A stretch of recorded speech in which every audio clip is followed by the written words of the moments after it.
Good morning, and welcome to the University of South Carolina. We're happy to have you join us on this monumental day. In December of 1963, the late singer and songwriter Sam Cooke wrote a song entitled "A Change Gonna Come."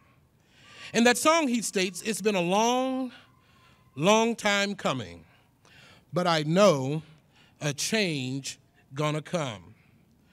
What Sam Cooke may not have known, but what we certainly know, is that 3 months prior to that writing, on September the 11th, 1963, change had come to the University of South Carolina when 3 students, Henrie Monteith, Robert Anderson, and James Solomon, stepped into history, becoming the first Black students admitted to the University of South Carolina since Reconstruction.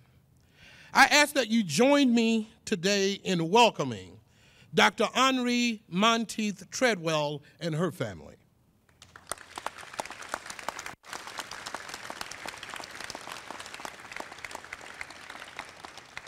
Ms. Carmen Smith and the Anderson family.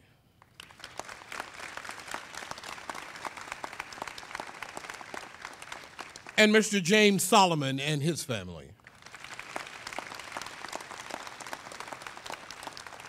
I would also like to recognize the Board of Trustees of the University of South Carolina.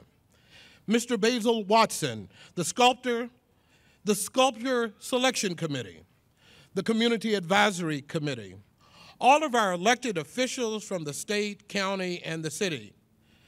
Dr. Iro Emeritus, the First Lady of the University, and President Emeritus Harris Pastides and his wife, Patricia. I would now like to invite Patton Byers, Student Body President, to offer remarks.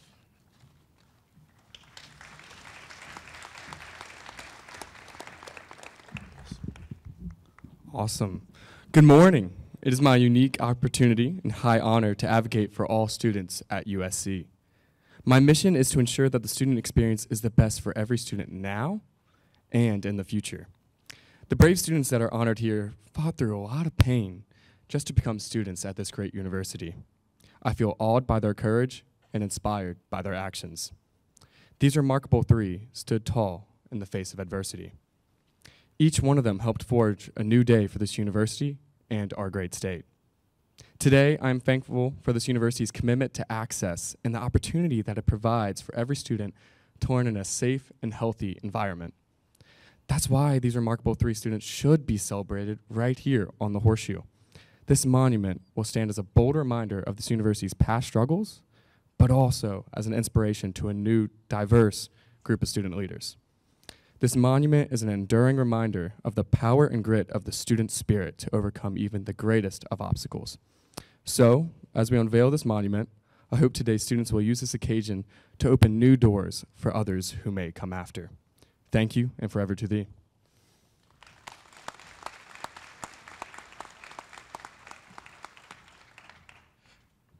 Ladies and gentlemen, Senator Tamika Isaac Devine will come now and read the resolution.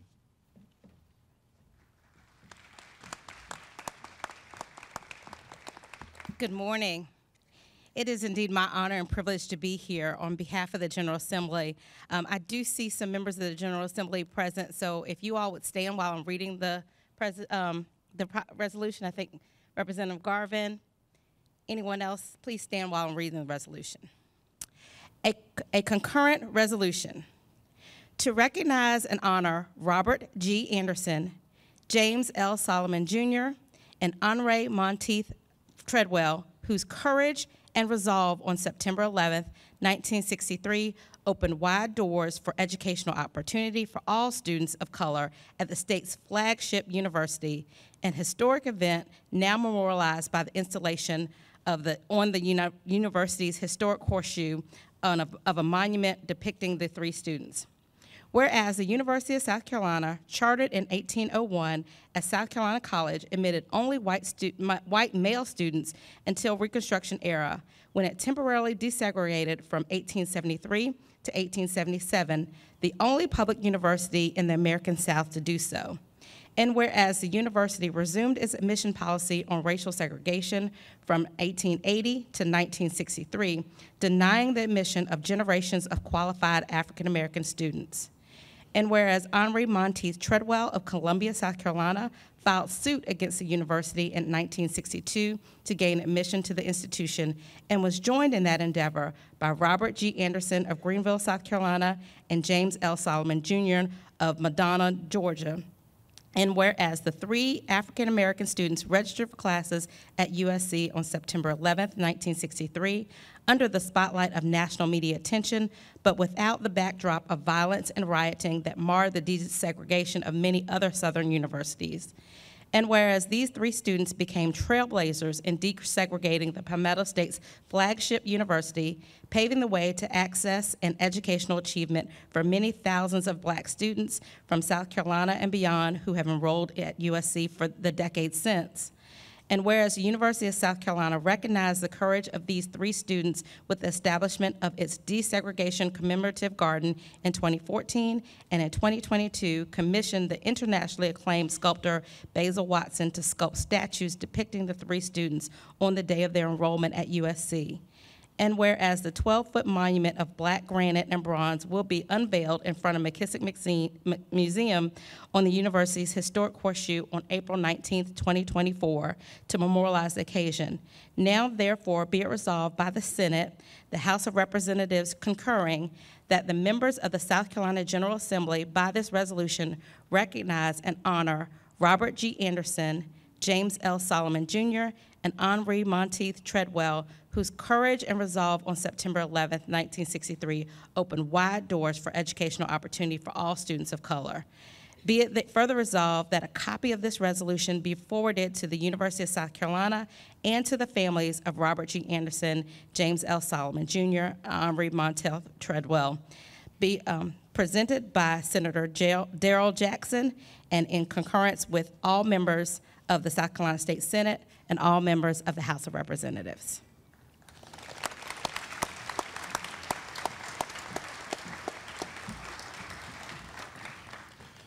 Let us receive Ms. Carmen Smith, the sister of Robert Anderson, at this time.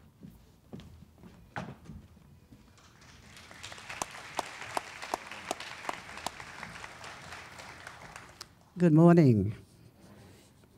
I would like to say thank you to the University of South Carolina administration for your hospitality during this historic event. It is indeed a privilege to join each of you on this momentous occasion. It is wonderful to see how the doors of opportunity can swing open. If Robert Anderson were here today, he would be in a circle where people would identify him as being a person of goals, aspiration, and determination. Sometimes you might not be able to start where you can, but if you start where you can, you will be given the opportunity to get where you want to go. They carried the weight of their shoulders on this historic day, September the 11th, 1963. As the statue is unveiled, we pay tribute to these students who made history at the University of South Carolina on September the 11th, 1963. May their contributions be an inspiration to others, paving the way for future scholars at the University of South Carolina. Thank you.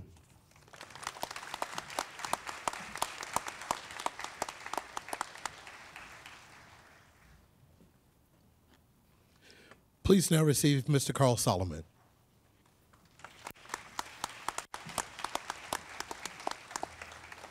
Good morning. I have 2 tasks today. The first one is very simple. Thank you on behalf of my father, Dr. James L. Solomon Jr., for all that you're doing in memorializing this great moment. The second one is not quite as simple. I had to find words that were worthy of this occasion and to honor my father. So since we're at a great institution of academic achievement, I decided to borrow with permission. The following are excerpts from a speech entitled "From Brown to Now, I Dream of Freedom" by James L. Solomon Jr., 2004. It is amazing how quickly the conditions of history are lost from one generation to the next. Indeed, the social and economic and political conditions of my generation are ancient history to most people today, and only vaguely remembered by their parents and their grandparents. But if we do not know our history, then we don't fully understand how things have come to be as they are. And if we don't understand how things have come to be as they are, we're not likely to appreciate how fortunate we are at this point in time to be Americans, or to appreciate our responsibilities for future generations. In America today, with respect to social, economic, and political justice, we've come a long way, but we have a long way to go. So it becomes imperative that while we appreciate where we are in America today, we must also appreciate our responsibilities to future generations. In 1960s is where things really got started for civil rights in South Carolina. In 1962, the souvenir booklet for the NAACP had the following remarks for 1963. Harvey Grant was admitted to Clemson. U.S. District Judge Robert Martin ordered all parks integrated. And Henrie Monteith, Robert Anderson, and I, my father, were admitted to the University of South Carolina. In closing, the point that I wish to make is that we are in a place in America today that did not happen by chance. It took effort, sacrifice on the part of a lot of people to bring America from where it was before Brown to where we are today. And it will take courage and effort by all of us, especially our young people, to move America closer to the position of social, economic, and political justice for all. To get to where we are, some people lost their jobs fighting for justice. Some people lost their homes, some lost their land. And very unfortunately, some people, white and black, lost their lives. Consequently, we have a responsibility and a solemn obligation to not only preserve what has been accomplished, but to approve it for future generations. I believe we can do this. I believe we will do this because I believe in you and others like you in our country. Thank you very much for this honor from my father.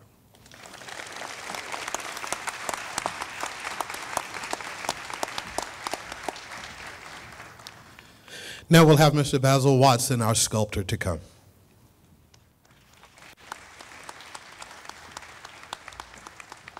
Good morning.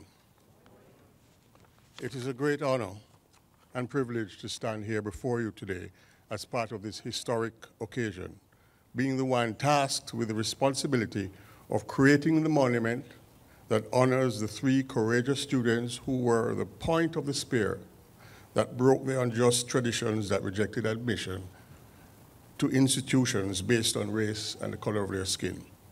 So to James Solomon Jr., Robert Anderson, Henrie Monteith, I salute you. It has been a long journey, 2 years, working with various stakeholders and partners that came together to create this monument that will stand for generations heralding the achievements of those who came and sacrificed before us.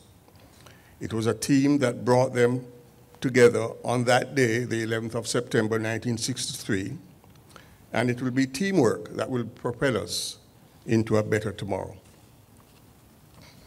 I have to thank first and foremost my family, led this time by my daughter, my project manager, Tanya Lewis, and the rest of the family, wives, children, grandchildren.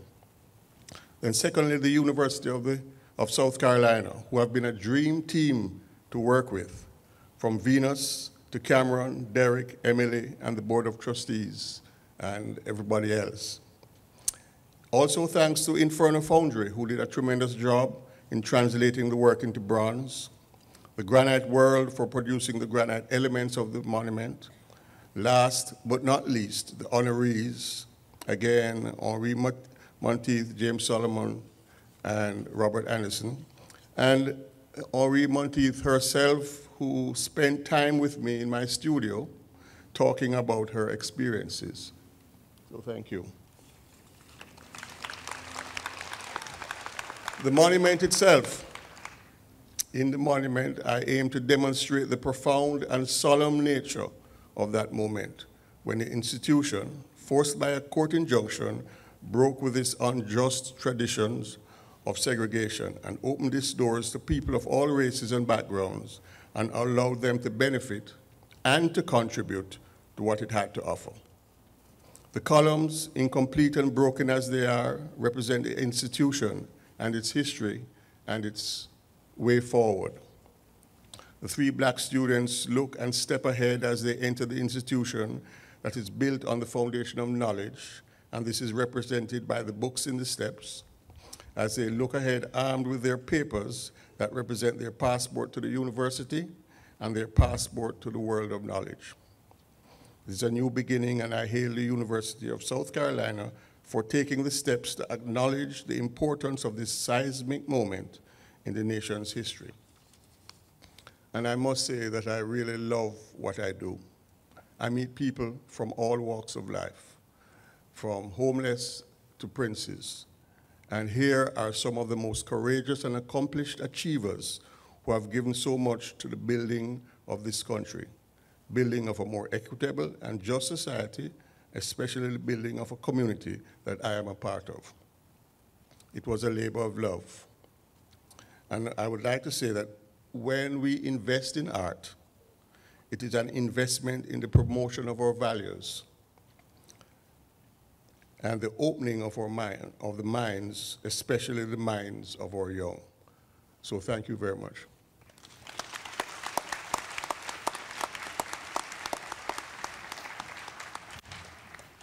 Ladies and gentlemen, Dr. Henrie Monteith Treadwell.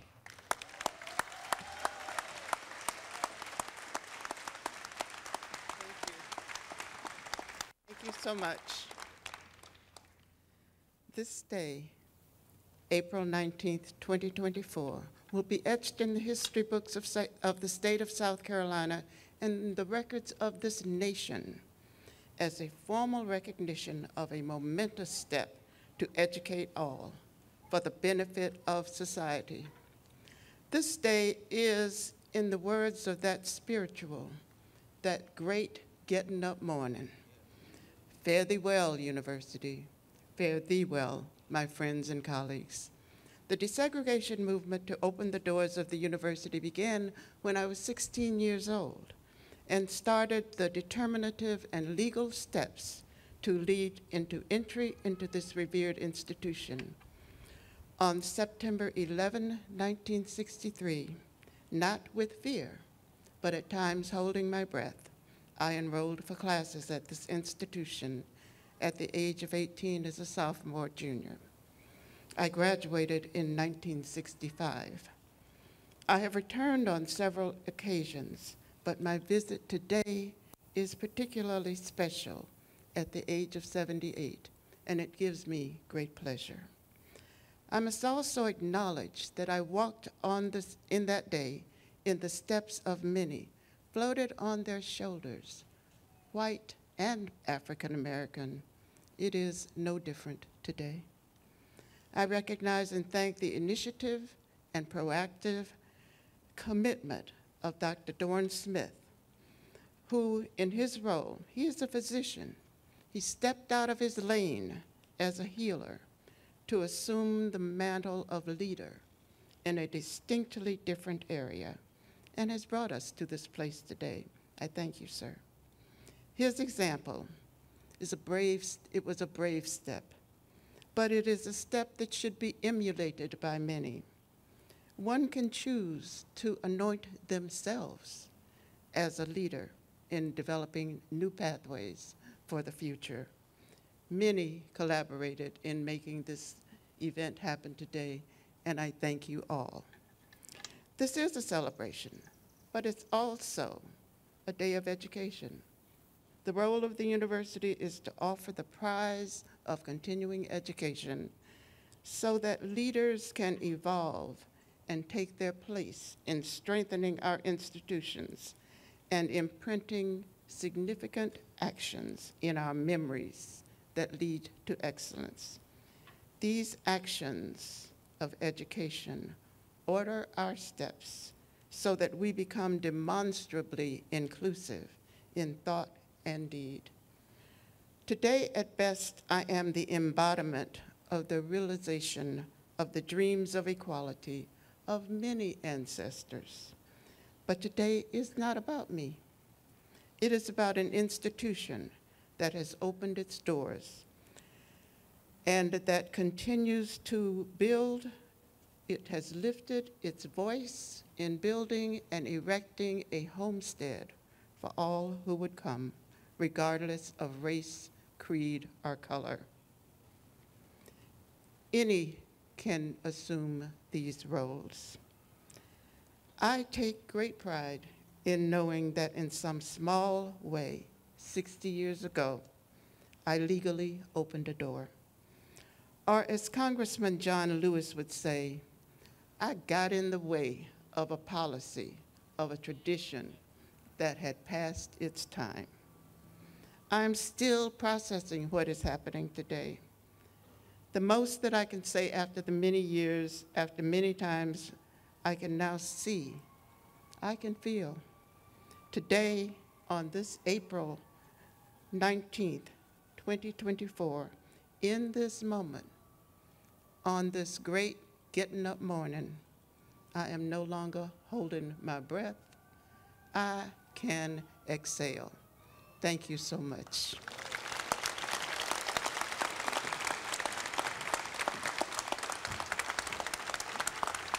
Thank you. Thank you so much. Thank you.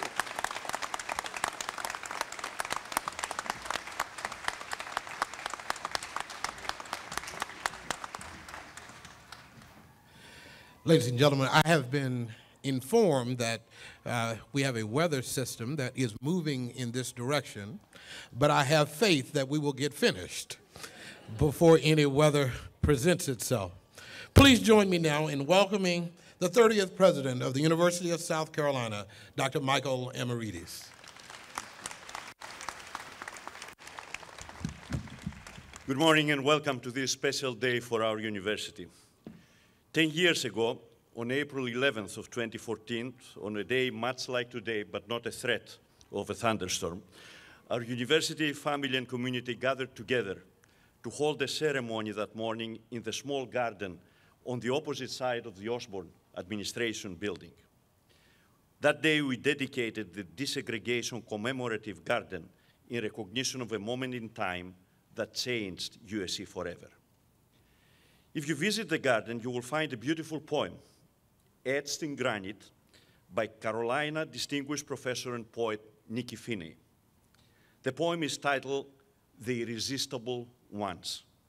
Professor Finney chose these three words to describe Robert Anderson, Henrie Monteith, and James Solomon, who overcame resistance to claim their right to education.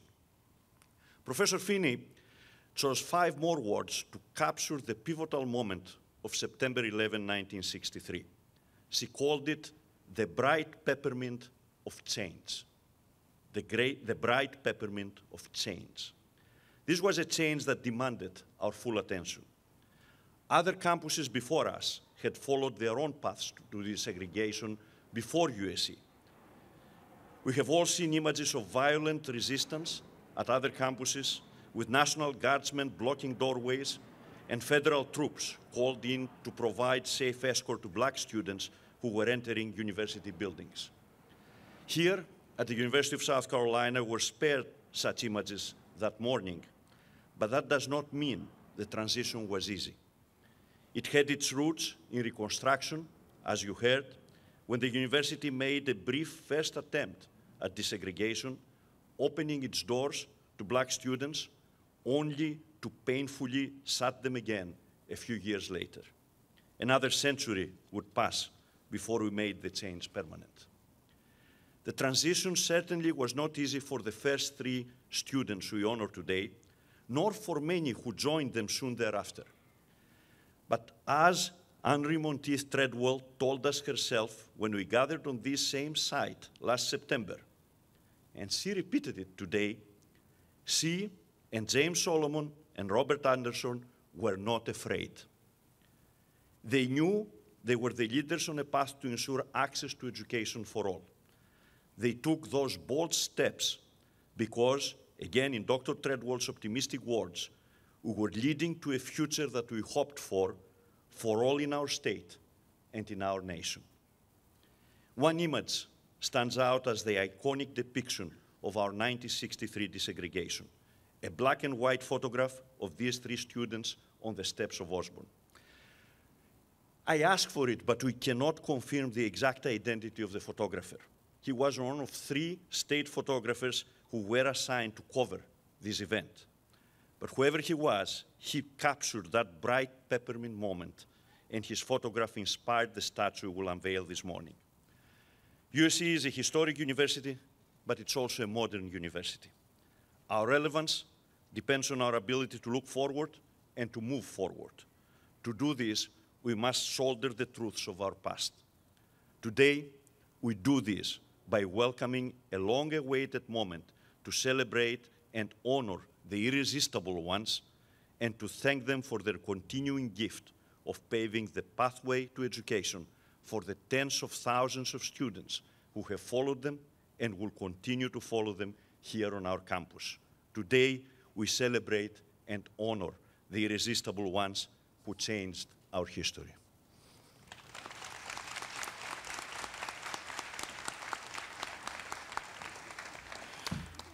The Honorable Thad Westbrook, Chair of the Board of Trustees.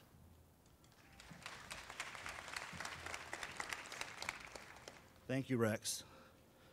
This morning, we commemorate the most significant event in this university's modern history.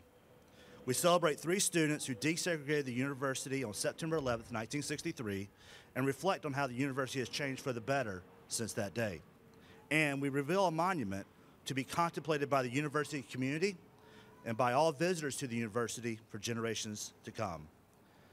As we honor our three students today, let's take a few minutes to better understand September 11th, 1963, and the events that were happening in this city and this state before and on that momentous day.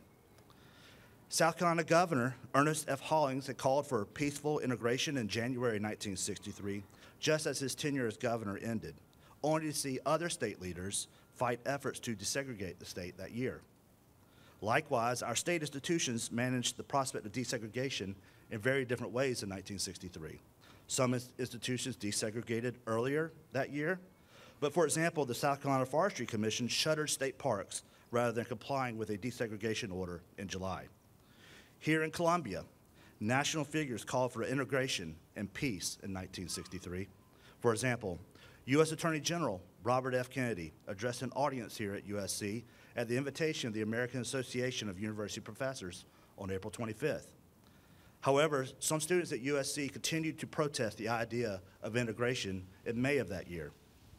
But finally, on July 10th, a U.S. District Court judge ruled in favor of Henrie Monteith, who now sits on this stage, ordering USC to integrate. An appeal of this decision was denied on July 25th, at which time Robert G. Anderson and James L. Solomon Jr. joined Henrie Monteith in planning to enroll at USC.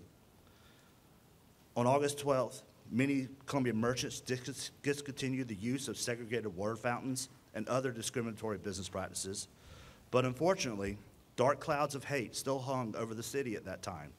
On August 27th, in an apparent attack, dynamite was detonated in the yard of Henrie Monteith's aunt and uncle in Columbia. On September 9th, some 23 black protesters were arrested in this city. Protests in Columbia continued through September 12th, the day after USC's desegregation, until city officials finally called for local hotels, motels, and theaters to desegregate. Perhaps unknown to our brave students, South Carolina Law Enforcement Division vehicles were parked at every corner of the university, and undercover agents were posted on campus to maintain the peace. As you can see, there was tremendous strife and discontent in the vicinity of this university during the very days that we desegregated. So we should all ask ourselves, on September 11th, 1963, would we have had the fortitude to walk from Osborne administration to the Naval Armory to enroll in classes in that environment, while also knowing that riots upended the University of Georgia in January 1961 and the University of Mississippi in October 1962, when those universities desegregated? Let's be grateful that our honorees today possessed the certitude to walk from Osborne to the Naval Armory in the midst of uncertainty, for the betterment of this university and for this state. The University of South Carolina is eternally grateful to all three students that we honor today. So please join me one more time in honoring and acknowledging the bravery of our students today.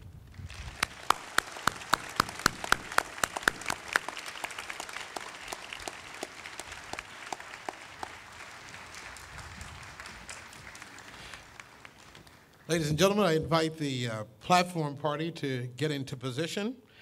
I would also like to invite four of our students, Devon Beaton, Jada Hudson, Bakari Jackson, and Anaya Nelson, who are assisting us this morning in the unveiling, to also get into position. While they're doing so, the University of South Carolina Board of Trustees wishes to thank some very important people: the Campus Art Advisory Committee, the University Architect, Derek Gruner, the University Landscape Architect, Emily Jones, teams from USC Facilities Management who prepared this site for today for this monument to greet thousands of visitors to USC every year. And lastly, we thank Pam Bowman, Director of Special Events, and her team who prepared for this ceremony as they always do with care and enthusiasm. It is now my honor to invite Dr. Diane Johnson Feelings to present the reading of the monument plaque.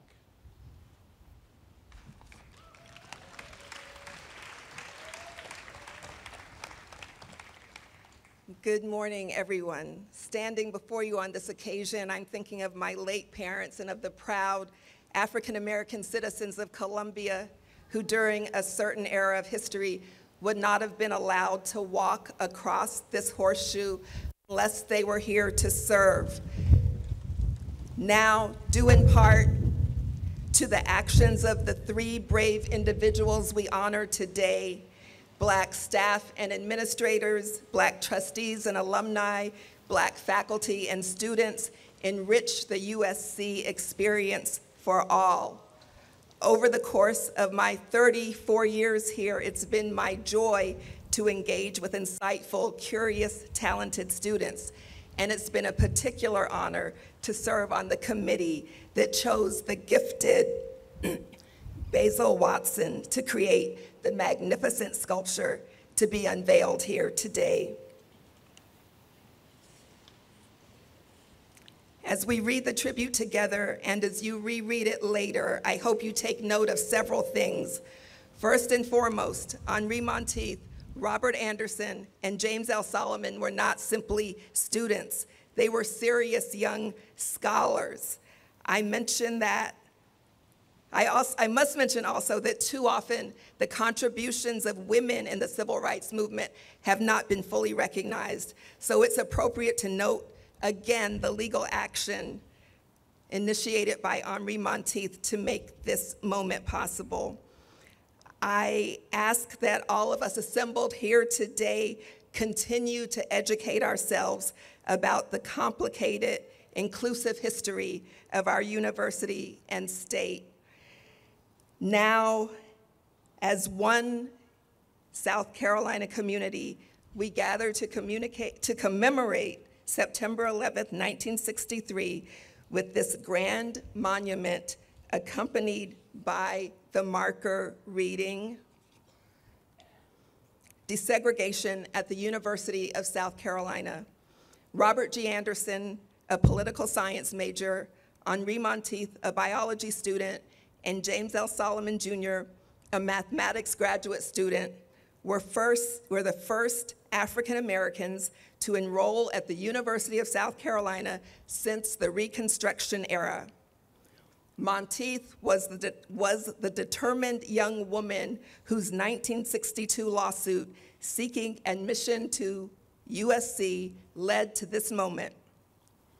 The resolve of these courageous young scholars and their esteemed lawyers honored the countless citizens who engaged in civil rights activism and in daily feats of heroism, large and small. September 11th, 1963 at USC was peaceful, but as the university transitioned into a new era, these young South Carolinians had to call upon their own inner strength and the moral support of their communities to endure persistent acts of hostility. Their enrollment challenged the USC community to live up to our powerful motto: learning humanizes character and does not permit it to be cruel. Learning humanizes character and does not permit it to be cruel. As Anderson, Monteith, and Solomon walked through the doors of Osborne Administration Building and into the pages of history, they opened those doors for generations of Black students. These 3 students joined their future alma mater in its long walk toward fulfilling its mission in spirit and practice to serve all the people of South Carolina. Thank you.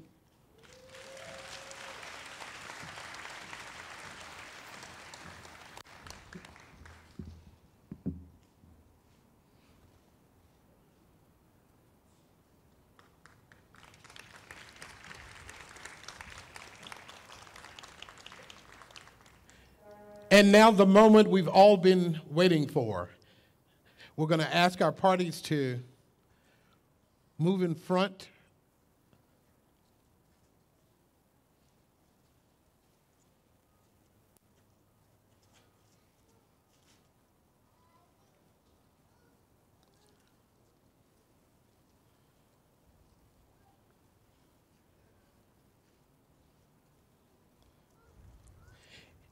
In 3, 2,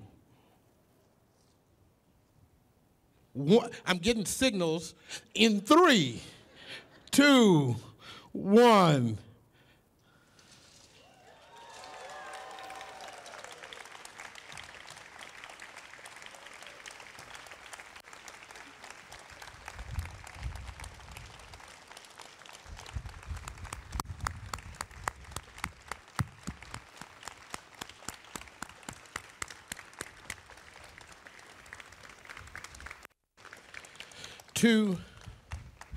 To paraphrase a final stanza from Sam Cooke, there may have been a time that Monteith, Anderson, and Solomon thought they couldn't last for long. But because of them, we are all now able to carry on. 60 years has been a long, long time coming, but we're so thankful that change has come.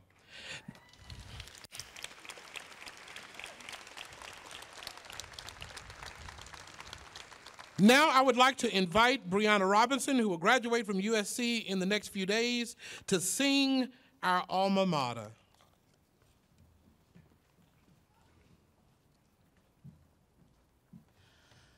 We hail thee, Carolina, and sing thy high praise with loyal devotion,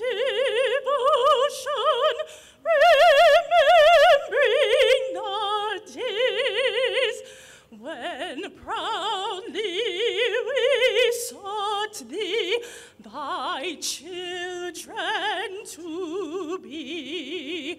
Here's a health Carolina,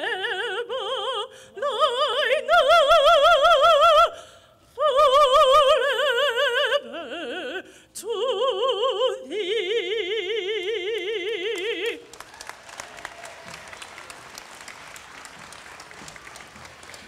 Ladies and gentlemen, that concludes the program. Please note, meteorologists said it would rain during the program, but the weatherman said not so.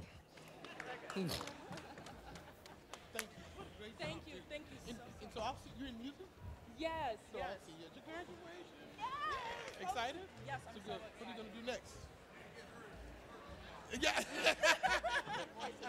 Thank you so much. Thank you.